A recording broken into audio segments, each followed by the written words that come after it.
There's an interview with Jeff Bezos that's been getting a lot of buzz in online tech circles recently.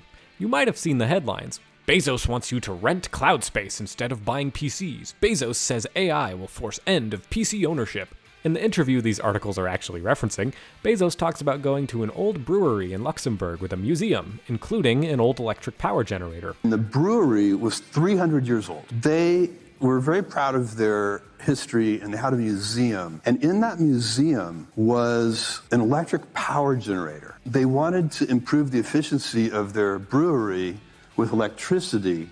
There was no power grid, so they had to build their own power station. So they made their own electricity. And I looked at this and I thought, this is what computation is like today. Everybody has their own data center, and that's not going to last. It makes no sense. You're going to buy compute off the grid. That's AWS. Notice he said data center. Bezos is talking about AI companies here, not end consumers. What is it that you're doing at Amazon? AI. AI. Yeah, in fact, this trip was one of the little tiny catalysts for the founding of AWS. But I think the admittedly clickbaity common interpretation of his words is not without merit. You've probably noticed that hardware prices for consumers are going through the roof these days. Every day it seems like another company wants you to rent something you could previously own, or a consumer-friendly feature is removed for no good reason, or a previously good product is slowly made lower and lower quality. It's rough out there for the end consumer. But despite all the doom and gloom, I think that there's a lot that we normal people can do to push technology into a healthier direction, both individually and, more importantly, collectively. And for the kind of person that was recommended this video, I also think that these solutions are a heck of a lot of fun to get set up and running. What solutions am I referring to? Stay tuned.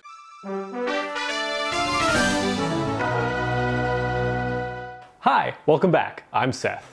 The video you're watching right now is a bit of a divergence from my normal style. I'm normally a retro tech exploration sort of channel. You know, like a Matt KC or a Bringa Studios, if they had sonic autism and looked like JD Vance. But I decided to make this video anyway because, well, I really don't like the direction that the tech industry is headed in right now. I think a lot of my peers feel the same way, and I think I have something actually useful to say about it. Don't worry, I have no interest in becoming some sort of tech drama channel. This video is terrifying enough to make already. It may not seem like it when I'm reading off a teleprompter completely alone in my room, but your boy has social anxiety. But even if it's not my normal style, I think this video will be very illuminating as far as my philosophy and general approach toward technology goes, and will be pretty indicative of the kind of future content you can expect from me. Plus, it actually ends on a good note. I think the way we tackle all of these issues is actually cool and punk as hell, so stick around. Alright, let's start by fully addressing the elephant in the room. AI. This whole buzz started, and the whole reason you probably clicked on this video is because of AI. I really wish we had decided to call it machine learning rather than AI. Calling it artificial intelligence anthropomorphizes the tech more than I think is appropriate, but I digress. As I'm sure you're aware, new data centers are starting to pop up everywhere as AI companies scramble to compete with each other and improve their offerings. These data centers require a ton of hardware, especially RAM, as running AI requires a whole buttload of memory to both train and query. All the AI companies, which I remind you are losing fuckloads of money and only have spending power thanks to investors, have started buying up RAM in droves, and even started calling dibs on RAM that hasn't been produced yet. Whoops, quick edit. Apparently, as I was editing this video, OpenAI actually failed to purchase 40% of the world's RAM. El Bozo? Get fucked. That's right, using money they haven't made yet, AI companies are buying RAM that hasn't been produced yet to make a product that, from what I could see, most people despise.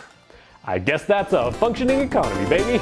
The effect of all this, of course, is that there's very little hardware left for normal consumers to buy, and prices have shot through the roof. For example, almost exactly a year ago, I bought this kit of RAM for $210 from Newegg. That same kit now costs nearly $1,000. Yeah, holy shit. And it's not just memory too. Any kind of storage is starting to creep up in price. SSDs and even spinning rust hard drives have doubled-ish in price. And GPUs have spiked too, granted they were already overpriced. To say it's expensive to build a computer right now is an understatement. It's straight up impossible to put a new machine together that's not severely kneecapped. And what's worse is that we really don't know when this is going to end. Maybe AI is a bubble. It pops and RAM supply goes back to consumers. Maybe it's not a bubble, but manufacturers decide to make more RAM and there's no scarcity anymore. Or maybe they just don't, and all RAM is funneled to ChatGPT till the end of time. In any case, the current issue is the same. Many consumers and gamers are going to have to go without new hardware for a while. With this reality in front of us, and headlines like this showing up, many cynical comments have been made online claiming this whole scheme will be used to get people to give up their local hardware and commit to a subscription-based cloud future.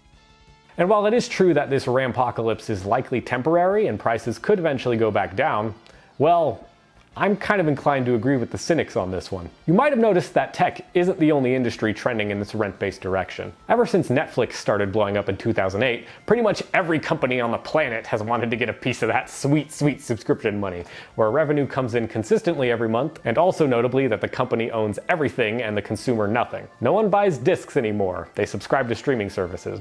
No one buys perpetual licenses for software anymore, they pay a monthly fee instead. Hell, you can buy subscription services for razors, the ability to get food delivered slightly cheaper, more fake Pokemon cards on my phone, your LG refrigerator, and even for basic functionality in your car. It's madness. And every time a company pivots to subscriptions, it takes agency and ownership away from the consumer, all for the allure of convenience and a lower upfront cost, but it's likely even more expensive than buying up front was given enough time. And well, since every other industry is doing it, why not tech hardware? I know, son. But if all your friends were named Cliff, would you jump off them? It's already happening, in fact. Sony just partnered with a company called Raylo to allow you to lease a PS5. HP now offers a subscription service for their laptops. NZXT will allow you to rent a gaming PC from them. I'm sure you've already heard of services like GeForce Now, Xbox Cloud Gaming, and previously Stadia that are indirectly a way to get access to hardware you don't have and will never own via subscription fees. Despite all of the cons, this is getting normalized, and the increasing prices of buying hardware outright, not to mention that wages are stagnant, at least here in the US, means more and more people are forced to use these subscriptions if they want access to basic computing or gaming hardware. Now, I'm not arguing that all subscription services are bad, but I'd argue that the way that subscription models are being applied to so many industries en masse is usually, at its roots, predatory. Your power company needs money every month to buy fuel to generate your electricity, sure, but why the hell does Volkswagen need money every month to unlock more power in their cars that already came out of the factory with the capability to make that horsepower? Why do I need to buy a subscription service for a fridge? Who the hell came up with the phrase home as a service and didn't immediately start vomiting blood as they said it? A service like this is predatory because it takes ownership and control away from the consumers, and it preys on the public's inability to think long term. They bet on people being so allured by low upfront cost, or being so deprived of basic resources that they can't pay upfront, that they don't realize years after the fact that they've been fleeced, either by not doing the math on the total cost, both financial and opportunity, or just forgetting that they were subscribed in the first place. Plus, since the consumer doesn't own whatever they're renting, they can't repair it, sell it, or pass it on to someone else. Big companies really hate the used market, more on that later. And the company can take access back at any time if payment isn't received. Do I even really need to argue to you that these companies are bad? In case you didn't know, big tech companies suck. They and the oligarchs that control them are evil, full stop. Yet, yes, they do good things too. But I, for one, happen to think just because these companies innovated something cool 20 years ago doesn't mean that they should get to have all the power that they currently have to control all of our lives. Also, if you think that Elon Musk, Bezos, Zuckerberg, or any of these ghouls cares about you or normal humans as a whole, I'm sorry to break it to you, but you've been conned. If you've paid any attention to how these companies develop and the choices that their oligarchs make, it should be very clear that their end goal is ultimately wealth and power for themselves. You would prefer the human race to endure, right? You're hesitating. Yeah, well, Yes? I don't know. I would. This is a long hesitation. This is a long hesitation. There's so many questions implicit in Should this. the human race survive? Yes. Elon Musk lies constantly about his cars, at the expense of his customers and anyone else driving the same roads as them. Mark Zuckerberg pioneered this privacy hellhole that we currently live in right now. I should mention that Meta has spent billions lobbying governments for all the age verification laws that we're currently getting.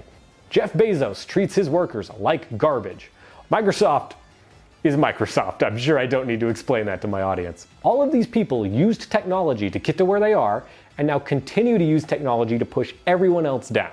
If you want an example of just how out of touch these people are, Sam Altman had this amazing thing to say when asked about the high resource cost of training AI models. One of the things that is always unfair in this comparison is people talk about how much energy it takes to train an AI model relative to how much it costs a human to do one inference query.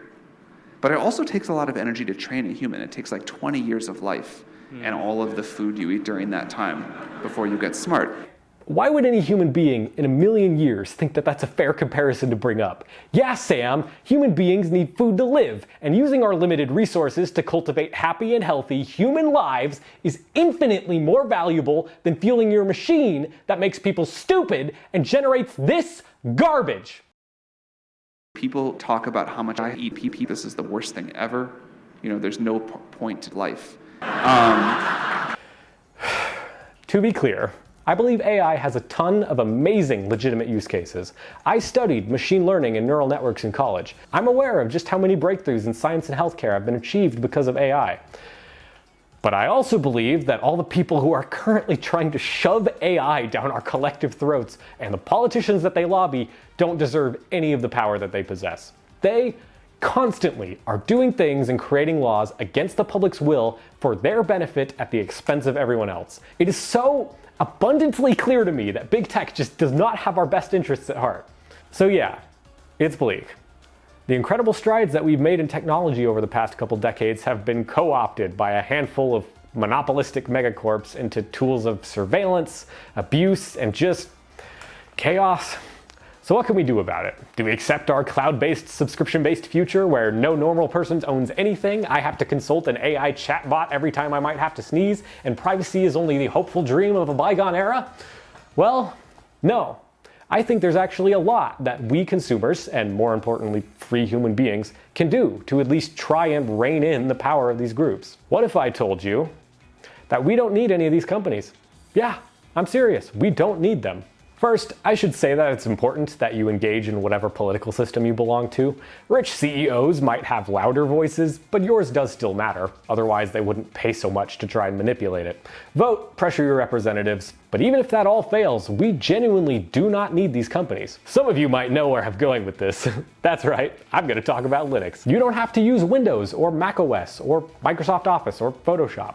Free and open source alternatives exist for all of these programs.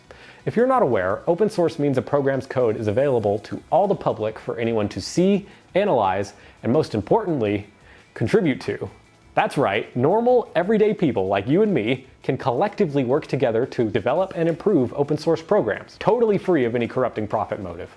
We collectively can create the software and tools we need to live our lives without any of the bullshit locks, dark patterns, and spyware that tech monopolies inject into everything. Sure, plenty of open source projects are imperfect or underdeveloped or don't exist. But that's the thing, they don't have to stay that way. We collectively can make these projects what we need them to be. Just because a viable open source alternative for your use case doesn't exist right now doesn't mean that will be true forever. Hell, you could personally help change that if you have some development experience or are willing to learn. Free and open source projects are important, not just because they give you whatever function you need without sending your precise location and entire genome to Google, but because they compete with companies like Google. For example, you might have noticed that Linux has gotten really good at gaming recently thanks to Proton, and Microsoft has been scrambling to improve their ever-intensifying gaming experience on Windows in response. Yes, there's a lot of work that needs to be done before the average person could switch to some entirely open source tech ecosystem. I am not naive to the realities of the current landscape. But the possibility is there, damn it! If only we had more people willing to support and contribute, you know? We gotta do something. By passively supporting these companies and using their services, we only give them the justification and the resources that they then use to f us all over and buy up all the hardware so that we can't have any. I should also point out that self-hosting and home lab stuff is just so fucking cool. You don't have to give up the convenience of internet-connected services to stop supporting tech monopolies. If you want a streaming service without supporting Disney, pull that old computer you have out of your closet and set up Jellyfin or Plex with ripped DVDs. You can also host your own versions of Google Photos, iCloud, and so on, and get all the convenience of the cloud without sending a byte or a dime to Google. If for some reason you can't set up self-hosting, and there might be legitimate reasons why you can't, you could at least use a front-end proxy service like NewPipe to access these services without giving up so much of your data. Yes, it takes some work to set these up, and money if you need hard drives. I'm not telling you that it's easy. But if you're the kind of person who watches videos like the ones I make, chances are you'll find setting this stuff up to be really fun and rewarding like I did. And you might even be able to share what you've set up with your friends and family like I do. You could be the person to help get the people you care about off of the services that sell their data for profit. Now, some of you are already pointing out, okay, but I still have to use a Microsoft Surface or a Google Pixel or whatever. There aren't really open source alternatives for hardware, Seth, and you just said hardware prices are increasing. Well, first, I'd point out that there are hardware vendors that aren't giant megacorps, see Framework, but the point I really want to make here is that you should buy more things used. Seriously, I guarantee that you can find all of the hardware you need without having to put money directly into a Lex Luthor-alike's pocket. Chances are, if you're not someone who's rendering or compiling something cutting edge, and you're okay with not playing the absolute newest AAA games at 4K 240, there's hardware made within the last 15 years out there on the used market that will do everything that you need a computer or a phone to do. It's kind of the whole thing that I'm trying to show off on my channel here. I appreciate old tech not just for what it was, but for all of the amazing things it could still do. Plus, by buying used, you'll probably save a good chunk of money, you keep more junk out of landfills, and you put money into a normal person's pocket to be spent on food or whatever, rather than having it be sent off to be hoarded in an offshore tax haven. I also happen to think scouring local markets and shops for deals is really fun. Finally, while I'm here, I also want to bring up one more thing. This might be hard to stomach, and it might seem slightly hypocritical coming from a YouTuber who's made tech their whole personality, but there might be certain technologies and platforms that you use that your life would be better without, or at least with less of. Hear me out. As I've started making videos over the last year, I've had a lot of time to think about the relationship that I have with all of the computers and programs that I interact with. I've parted with a lot of hardware that I just don't have a use for, and I've also come to terms with the fact that there are certain things that I've been conditioned into doing by my technology that aren't good for me. My attention span has gotten noticeably worse, for example. I have a hard time focusing on doing just one thing for very long anymore, which I previously didn't at all. Even when I'm relaxing, I find myself switching between multiple different things, different videos, different games, different chat apps. And I really don't like that. I also waste a ton of time on Reddit and Instagram. Sure, I get a lot of news and hobby knowledge from Reddit, but I don't like that I used to spend every night doom scrolling before bed, and my brain is just so dopamine hungry that I had to have YouTube playing in my earbuds as I fell asleep every night. So I decided to make some changes. I'll be uninstalling Instagram and any other social media apps that I don't actually use to connect with people. I've started reading physical books before bed every night instead of browsing my phone. I still watch a crap ton of YouTube, but I think long-form content is actually one of the best parts of the internet, and I think I've curated my feed to be pretty healthy and educational.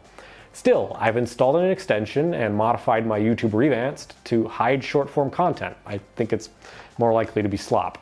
I'll admit, I'm not perfect. There are plenty of things that I still do that go against this whole philosophy. But that's the thing. These big tech companies have done everything they can to become the defaults in everyone's digital lives. They've made it really hard to use technology without going through them.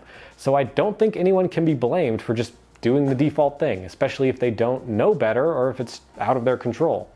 No one is perfect. All anyone can ever do is try their best to be better. To wrap this whole thing up, things are undeniably bleak right now. The tech industry only seems to be trending toward an ever more anti-consumer, and I think anti-human direction. The powers that be want it to feel hopeless. But don't listen to them. We are not helpless. We collectively are capable of creating the tools and services needed to enjoy all the fruits of modern technology without the parasitic draw of these megacorps. There is already more than enough hardware out there to get what we need working without putting more money directly into oligarch pockets than we have to. You, as someone who's probably pretty tech savvy and someone people might trust for tech advice, could help make free and open source options more mainstream. Now, don't be obnoxious, okay? Don't be this guy. Don't lecture people or try to morally grandstand about how your friend uses Windows 11 instead of Mega Super Arch Linux v12.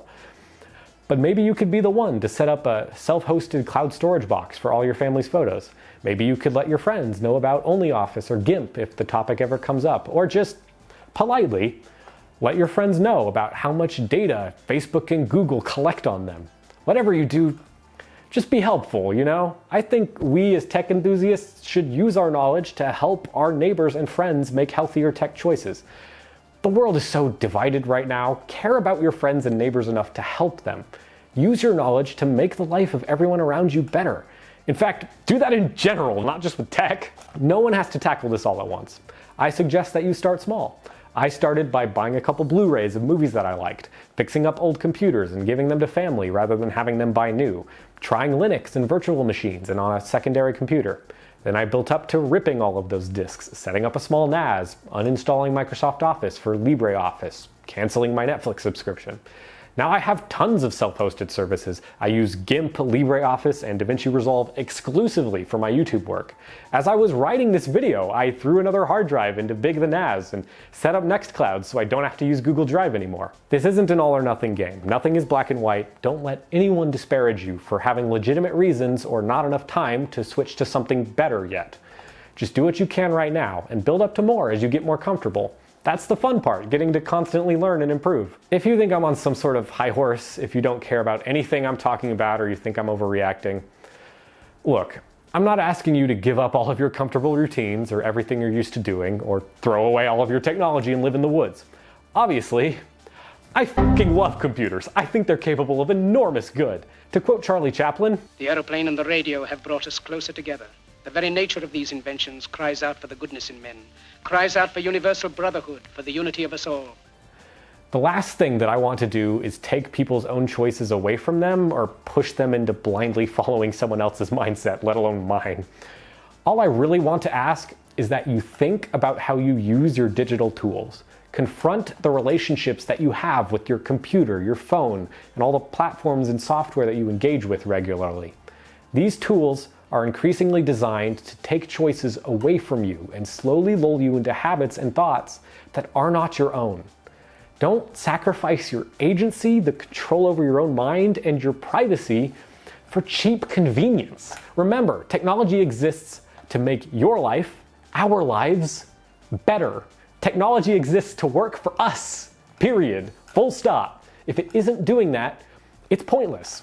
Worse than pointless, in fact, it's harmful. Don't engage with things that harm you. I think it's about time we collectively cut ourselves off from this addiction to convenience and start exercising our agency. If enough people do this, if enough people start valuing their collective health and privacy and change the way that they engage with technology, as well as supporting systems and projects that allow people to use tech in a healthier way, I genuinely think that we can improve things for the better. Especially the tech enthusiasts like us. We have influence in our local circles in regards to tech advice. So let's push the world in a direction that's a little less dystopian, okay? More solar punk and less cyberpunk. And I think that's finally all that I have to say. Thanks for watching and letting me vent. I genuinely mean that. If you liked what I had to say, consider liking or subscribing. Or if you didn't, you know, let me know in the comments, give me some of that engagement. I'm sure there's gonna be a lot of fun reads in there. I can't say the next video will be an essay like this one. I will more than likely be going right back to my cozy Tech Expo videos. But I can say that all of my future videos will be made with this kind of mindset at the core of what I do. Anyway, that's all for now. I hope you have a good one.